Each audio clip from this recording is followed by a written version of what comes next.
Hai teman-teman, kami dari kelompok 2 kelas D, Kesehatan Masyarakat, Fakultas Ilmu-Ilmu Kesehatan, Universitas Jenderal Sudirman.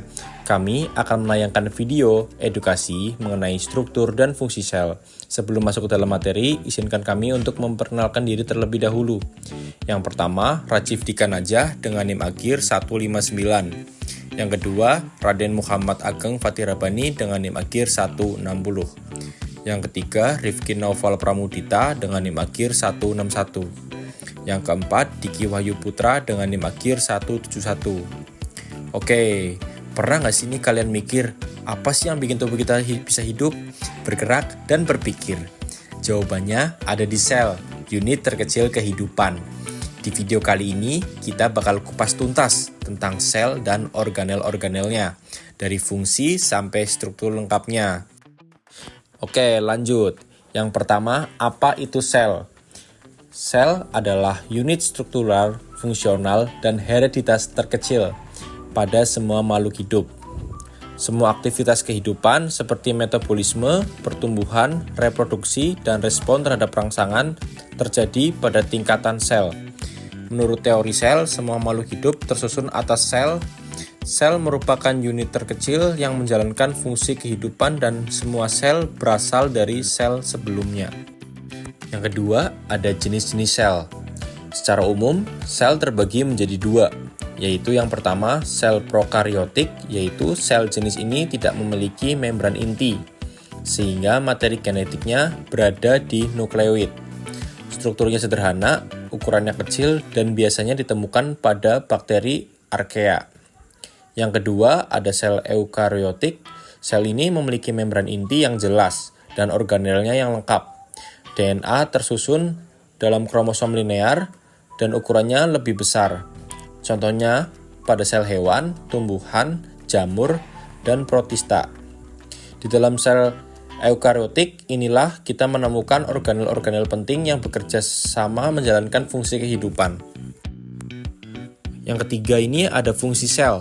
Sel memiliki banyak fungsi penting, antara lain menyusun jaringan dan organ, menjalankan metabolisme seluler, melakukan reproduksi, memperbaiki jaringan, menjaga homeostatis, dan berkomunikasi dengan sel lain. Intinya, sel adalah pabrik kehidupan yang menjaga tubuh tetap berjalan baik. Yang keempat ada struktur sel. Secara umum, sel eukaryotik memiliki 3 bagian utama. Yang pertama, membran plasma yang membungkus sel. Yang kedua, sitoplasma, tempat organel berada dan metabolisme berlangsung. Yang ketiga, nukleus, pusat kendali sel. Di sitoplasma terdapat berbagai organel penting seperti retikulum endoplasma, badan Golgi, mitokondria, lisosom, dan peroksisom. Yang kelima, ada plasma membran. Plasma membran tersusun dari fosfolipid bilayer, protein, kolesterol, dan karbohidrat.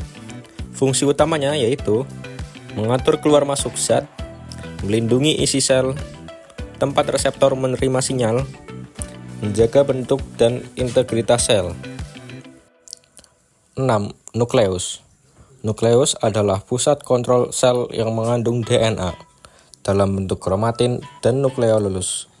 Fungsi utamanya, yang pertama, mengatur aktivitas sel dan ekspresi gen. Yang kedua, mengontrol pembelahan sel. Yang ketiga, memproduksi ribosom melalui nukleolus. Yang ketujuh, sitoplasma. Sitoplasma adalah cairan kental yang memenuhi ruangan sel, berisi organel-organel dan berbagai molekul penting. Fungsi utamanya, yang pertama, tempat reaksi metabolisme berlangsung. Yang kedua, media transport bahan antar organel. Yang ketiga, menjaga bentuk sel dan menyiapkan nutrisi. Yang kedelapan, retikulum endoplasma. Retikulum endoplasma terbagi menjadi dua. Yang pertama, area kasar, memiliki ribosom, berfungsi untuk sintesis dan modifikasi protein awal. Kemudian yang kedua, RE halus, tidak memiliki ribosom, berfungsi sintesis lipid, detoksifikasi racun, penyiapan kalsium, dan metabolisme karbohidrat. Yang kesembilan, badan Golgi. Badan Golgi adalah tumpukan kantong pipih yang berfungsi menginfeksi, menyortir, dan mengemas protein atau lipid dari RE, membentuk limosom, mengirim vasikel ke tujuan akhir baik di dalam maupun luar sel. Yang ke-10, lisosom. Lisosom adalah organel berisi enzim hidrolitik. Fungsi utamanya menguraikan partikel makanan dan organel rusak, melawan patogen, mengeluarkan sisa metabolisme melalui eksositosis. Yang ke-11, peroksisom. Peroksisom adalah organel kecil berisi enzim oksidatif. Fungsinya menguraikan hidrogen peroksida dalam kurung H2O2, metabolisme asam lemak, membantu sintesis plasmalogen pada sel saraf. Mitokondria. Mitokondria dikenal sebagai powerhouse of the cell. Fungsinya menghasilkan ATP melalui respirasi seluler, mengatur metabolisme dan produksi panas, terlibat dalam apoptosis, memiliki DNA sendiri, dan dapat bereplikasi. Gimana guys? Seru kan?